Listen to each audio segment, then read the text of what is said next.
نبی کا آخری حق میرے عزیزو، جس کے لیے میرے پیارے نبی نے دندان شہید کروائے، آپ کے جوتے مبارک، پاؤں مبارک خون میں لت پت ہوئے، جس کی وجہ سے آپ کی 2 بیٹیوں کو طلاق ہوئی، جس کی وجہ سے آپ کے پیارا چچا سید الشہداء حمزہ کے جسم کے ٹکڑے ہوئی ہے، جس کی وجہ سے میرے نبی کے پیارے نواسے حسن حسین خون میں تڑپتے رہے۔ اور میرے عزیزو، جس کی خاطر میرے نبی کے بہت پیاروں نے بہت قربانی دی، آپ خود وطن سے بے وطن ہوئے، گھر بار چھوڑا، گھر میں فاقے برداشت کیے، وہ کیا چیز ہے؟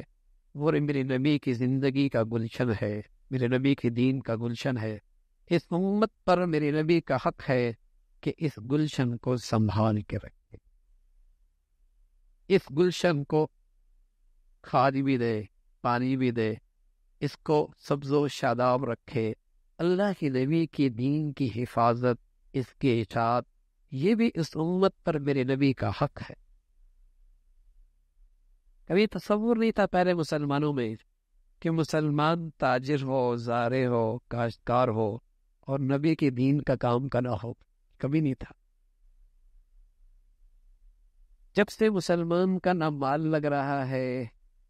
نہ جان لگ رہی ہے، نہ اولاد لگ رہی ہے، نہ وقت لگ رہا ہے، اس وقت سے مسلمانوں کے گھروں سے دین کی ناقدری شروع ہو، قدر نہیں رہی۔ ایک موبائل گر جائے ایسا لگتا ہے دل پہ چوٹ لگ، نئی گاڑی میں بچہ خراش مار دے ایسا لگتا ہے دل پہ خراش مار دے، کیوں؟ پیسہ لگا، وقت لگا۔ اور میرے نبی کا دین پورے گھر سے سارا ہی مٹ جائے اور اس کی شادیوں سے سارے ہندو طریقوں نے رواج پا لیا ہو، مجال ہے کان پہ جوں بھی رینگے، ماتھے پہ بل بھی آئے، نہ قدری کیوں آئی، اس دین پہ اس کا لگا کیا ہے؟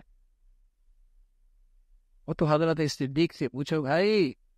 میرے نبی فرمایا کرتے تھے اللہ میں نے سب کو سب کا بدلہ دے دیا، ایک صدیق ہے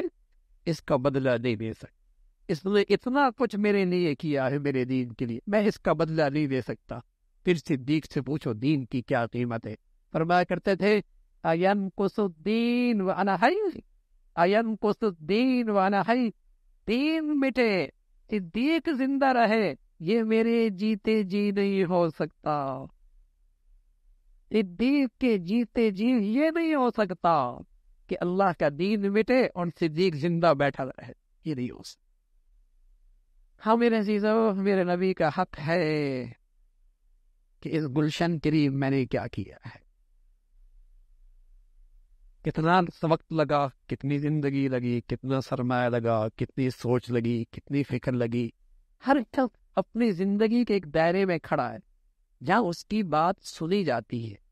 جہاں اس کی بات کا احترام ہوتا ہے، جہاں اس کی لوگ بات اس کی عزت کرتے ہیں، جہاں اسے لوگ سنتے ہیں۔ ہر شخص جس دائرے میں ہے میرے عزیزو، اس دائرے میں رہ کر بھی اپنے پیارے نبی کا دین زندہ کر سکتے۔ ایک تو اپنا سراپا، اپنا اخلاق، کردار ایسا بنائے کہ خود وہ دعوت بنے، خود وہ دعوت بنے، اور ساتھ ساتھ اپنی صلاحیتیں، اپنے وسائل، اپنی زندگی، اپنے اوقات یہ بھی استعمال کر سکتا ہے کہ میں اللہ کا دین کا داعی ہوں، میں اللہ کے دین کا سپاہی ہوں، میں اللہ کے دین کا چوکیدار ہوں، یہ میں نے کرنا ہے۔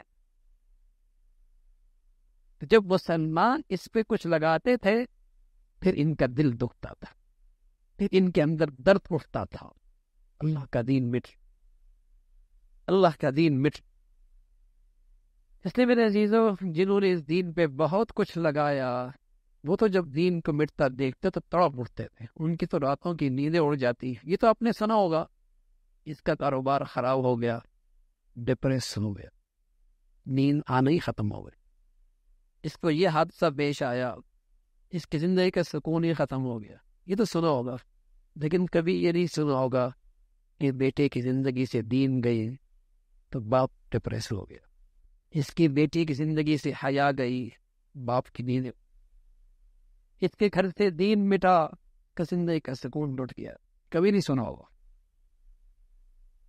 اس لیے میرے عزیزو، نبی علیہ الصلوۃ والسلام کا ایک حق جہاں محبت ہے، ایمان کا ہے، عظمت کا ہے، اتباع کا ہے، وہ اللہ کے حبیب کا ایک حق یہ بھی ہے کہ اس دین کے لیے اس کا امتی کیا کر، اور جو اس اللہ کے دین کے لیے کچھ کرے گا، پھر اللہ کے نبی حوض کوثر پہ اس کا استقبال کرے، اسے اللہ کے نبی کل شفاعت کا جھنڈا اسے نصیب ہوگا۔ تو میرے عزیزو، اللہ نے زندگی دی ہے، اپنے نبی کی حقوق ادا کرو، کل اللہ کا نبی بڑے خوش ہوں گے دیکھ کر۔ اللہ کرے اللہ بھی ہمیں پوری مبارک لوگوں میں شامل فرما دے، اللہ بھائی عمل کے توفیق نصیب فرمائے۔